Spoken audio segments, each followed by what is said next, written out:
queridos alunos, tudo bem com vocês? Eu sou a professora Estela e bem-vindos à aula de língua portuguesa. Ainda sobre o conteúdo gramatical, hoje iremos nos apropriar da linguagem escrita, aprendendo um pouco sobre o emprego dos porquês e alguns exemplos de palavras que mais geram dúvidas em situações de uso. Acompanhe quais momentos se usa os porquês. Vamos conferir?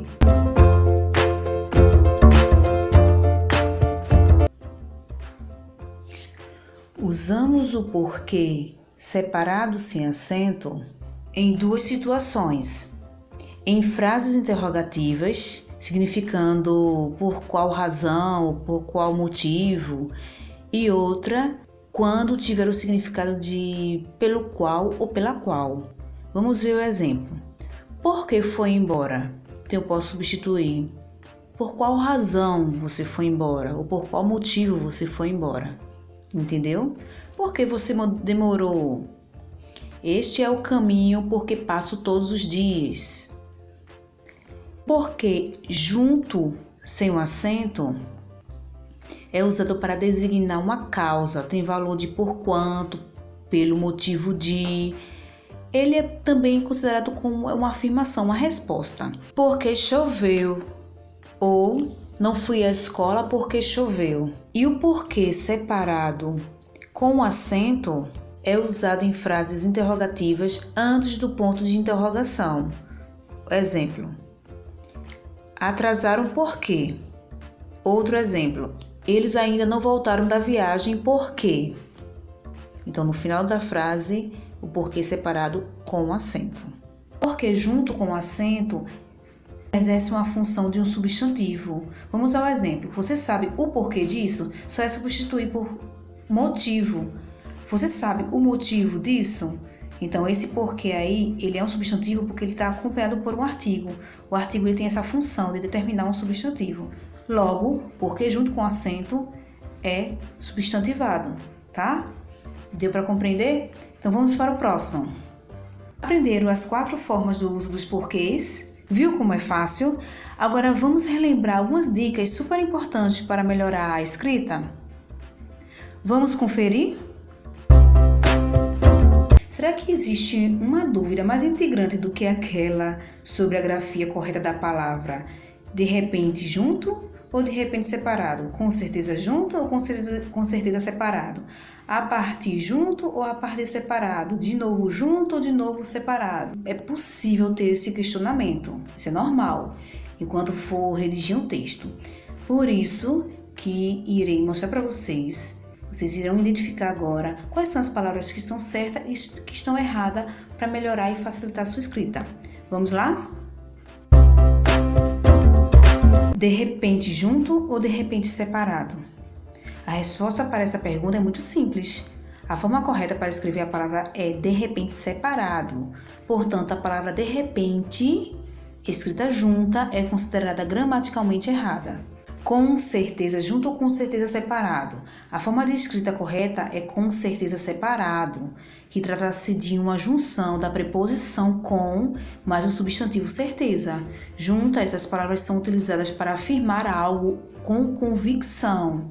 Já o termo com certeza junto não existe no vocabulário da língua portuguesa. Entenderam? Próximo. A partir separado ou a partir junto? A forma correta é a partir separado, porque essa expressão indica algo que parte de alguma coisa ou de algum acontecimento. No caso, a partir escrito junto não existe na língua portuguesa. De novo junto ou de novo separado? A forma correta de escrita é de novo separado. De novo junto está errado. Veremos essas palavras que foneticamente, ou seja, o seu som na pronúncia tem muita semelhança, porém, no seu contexto, são diferentes. Então, vamos observar embaixo separado ou embaixo junto. Embaixo separado, a palavra baixo assume a função de um adjetivo, caracterizando algo. Vamos ao exemplo. Esta parede está decorada em baixo relevo. Observe que embaixo está dando característica a quem? A relevo, certo? Por isso que ele exerce uma função de um adjetivo. Embaixo junto, quando é advérbio de lugar, ou seja, indica a localização de um objeto. Os livros estão embaixo da mesa. Depressa junto ou depressa separado? Depressa é um advérbio, significa com rapidez, rapidamente, sem demora, veloz. Olha o exemplo.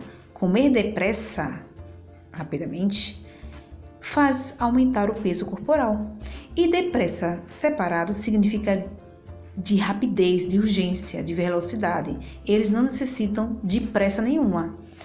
A fim de junto, a fim de separado. As duas formas estão corretas, mas seu contexto são diferentes. Vamos observar. A fim separado no sentido de interesse e finalidade. Exemplo: Pedro está a fim de Laura. Significa que há um interesse em relação a Laura. Outro exemplo: a aluna estudou muito a fim de tirar boa nota na prova. Observe que nesse contexto representa uma finalidade. A fim junto indica semelhança e afinidade, parente afim, ou então a física é uma disciplina afim da química, semelhança.